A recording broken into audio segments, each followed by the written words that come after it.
Bu Istanbulning qoq markazidagi sovuq, notinch tun edi. Shamol tashlandi, qabristonning qadimiy toshlari orasidan shivirlab o'tdi. Xotiradan ham qadimiy joy. Tiriklar hech qachon yolg'iz bo'lmagan va o'liklar hech qachon uxlamagan. Havo og'ir edi, hech kim eshitmasligi kerak bo'lgan sirlar bilan titrar edi. Alina ismli 19 yoshli, qiziquvchan, qo'rqmas va o'zini nima kutayotganidan xavfli darajada bexabar qiz zang bosgan darvozadan titrayotgan qo'llarida kichkinagina fotoapparatdan boshqa hech narsa ko'rmay, yuzida beparvo tabassum bilan o'tdi. Nega u yerda edi? Do'stlariga arvohlar yo'qligini isbotlash uchunmi? Virusli video yaratish uchunmi? Yoki uni bu la'nati yerga tortgan narsa chuqurroqmi? U bilmasdi, lekin qabriston bilardi. U ichkariga kirgan zahoti temir eshiklar uning orqasidan metall qichqiriq bilan yopildi. Bang! Xuddi yer osti dunyosining o'zidan ogohlantirish kabi. Soyalar uzunroq, sovuqroq, jonli bo'lib o'sdi. Uning quloqiga zaif shivirlar tegdi. Mayin, deyarli mehribon. Siz qaytib keldingiz. Qaytganmi? Alina qotib qoldi. Nafasi havoni tumanlashdi. Yuragi dafn marosimidagi nogora kabi urdi. Buni kim aytdi? Deb pichirladi u o'ziga, lekin qorong'ilik faqat sukunat bilan javob berdi va u qilmayotgan qadam tovushlari. Uning har bir qadami uning yonida ikkinchi, ko'rinmas qadam bilan aks-sado berardi. U yorilib ketgan qabr toshlari labirintiga qanchalik chuqur kirsa, havo shunchalik og'irlashardi. Bu endi qo'rquv emas edi, bu boshqa narsa edi. Nimadir uni yaqinroq tortmoqda. Qabristonning ochligi yutib yuborgandek oy nuri xiralashdi. To'satdan uning orqasidan mayin ovoz eshitildi. Men sizni kutgan edim. U aylanib ketdi, hech kim. Ammo eski atirgullarning hidi havoni to'ldirdi. Va keyin u paydo bo'ldi. Yurish emas. Turmasdan. Faqat mavjud.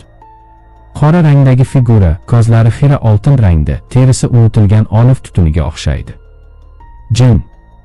Alina orqaga qoqildi, lekin oyoqlari yugurishdan bosh tortdi.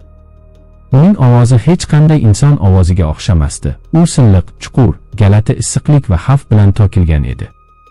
"Qo'rqma", deb pichirladi u, ammo Alina qo'rqib ketdi. Qo'rqib ketdi. Va shunga qaramay uning yurak urishi uning pichirlashiga mos kela boshladi. Uning ichida nimadir tinglagisi keldi. "Siz kimsiz?" U nafas oldi. Jin boshini egdi, atrofdagi havo suvdek to'lqinlanardi. Kimdir sizni tugilishidan ancha oldin sevgan. Uning titrayotgan qo'lidan kamera tushib ketdi. "Bosing." U ularning yuziga tushdi, hamma narsani yozib oldi. Har bir nafas, har bir pichirlash, har bir gunoh. Jin hech qimirlamay yaqinlashdi. "Bu joy la'natlanmagan, siz tanlangansiz." Alina qichqirmoqchi bo'ldi, lekin tun uning ovozini butunlay yutib yubordi. Uning sovuq qo'llari uning yonog'ini surdi va uning atrofidagi dunyo qora rangga aylandi. O'tgan kechalar u o'z xohishiga ko'ra emas, balki uning ichida nimadir uni chaqirgani uchun qaytib keldi. Unga uning ismi Zarif, qabriston qo'riqchisi, bir vaqtlar. Olimdan tashqari ruhlar va soyalar o'rtasida berilgan va'dalar. Avvaliga Alina kuldi, lekin har kecha uning ovoziga, ko'zlariga, qorong'iligiga chuqurroq tushdi. U do'stlari bilan gaplashishni to'xtatdi. U uyga borishni to'xtatdi. U endi tunga tegishli edi. Tun esa unga tegishli edi. "Meni sevasizmi?" deb so'radi u bir kechada. Ovozi uni ipak va zanjirlardek o'rab oldi. U titrab pichirladi, "Bilmayman." U tabassum qildi, quvonchdan emas, ochlikdan. "Siz qilasiz." O'sha kechada qora osmon va unutilganlar qabrlari ostida Alina o'zini bu dunyoga tegishli bo'lmagan narsaga berdi. Kunlar haftalarga aylandi. U endi o'zini yolg'iz his qilmadi. Ammo tez orada nimadir o'zgardi. Uning terisi sovuqroq bo'ldi. Uning orzulari shivir-shivirga aylandi. Va keyin yurak urishi. Uniki emas. Uniki emas. Uning ichidan nimadir o'sib bormoqda. "Menga nima bo'lyapti?" deb qichqirdi u oynaga. Ammo ko'zgu nafaqat uning yuzini ko'rsatib turardi, bu uning oltin ko'zlarini orqaga qarab turganini ko'rsatdi. Uning orqasidan soyasi xonani to'ldirgan Zarif paydo bo'ldi. "Endi mening merosimni olib yurasiz", dedi u deyarli mehr bilan. "Bizning farzandimiz ikki dunyoni bog'laydi. Bizning bolamiz." Alina yerga yiqildi, ko'z yoshlari yuzlarida muzlab qoldi.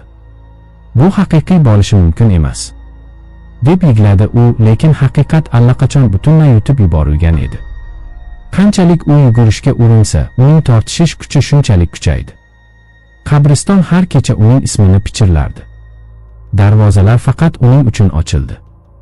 Va chaqaloq birinchi marta tepganida erining og'zi titrardi. Ular biz uchun kelishadi, deb pichirladi Zarif. Boshqalar meni haydab yuborganlar. Tungi osmonni momaqaldiroq gumburladi. Qabrlar nola qildi. U yulduzlardan ham eski tillarda kuylayotgan ovozlarni eshitardi. U endi shunchaki qiz emas edi, u kema edi. U tiriklar hech qachon tegishi mumkin bo'lmagan dunyoga tegishli edi. Tugilgan kechada shamol to'xtadi. Hech qanday it hurmadi. Hech qanday yulduz porlamadi. Jin uni quchoqiga orab olganida oy qon qizil bo'lib ketdi. Olov kabi og'riq uning tanasini yorib yubordi. Uning qichqirigi endi odam emas edi. Bu eskiroq narsa edi. Toqroq. Bola bir yig'lamay dunyoga keldi. Uning ko'zlari Zarifnikidan ham yorqinroq porladi. Qabrlar tagida yer yorilib ketdi. Qabrlardan tutun kabi soyalar ko'tarildi. U shu yerda, deb pichirladi Zarif, go'yo ularning atrofida yonayotgan olam sevgi qoshigidek jilmayib. Qabriston darvozalari yorilib ochildi. Ko'rinmas kuchlar havoda qichqirdi. Alina chaqaloqni ushlab, titrab, terisi yonib, bir vaqtning o'zida muzlab qoldi. Qanday odamsiz, u yig'lab yubordi. Zarif uning quloqiga egilib, u ikkalasi ham. U bizniki. Va dunyo hech qachon avvalgidek bo'lmaydi, deb pichirladi. O'sha kechasi qabriston xaritadan g'oyib bo'ldi. Odamlar uni buzib tashlashganini aytishdi. Ammo uning qulaganini hech kim ko'rmagan. Ba'zilarning aytishicha, agar siz ertalab soat 3:00 da o'sha ko'cha yonida yursangiz, tuman orasi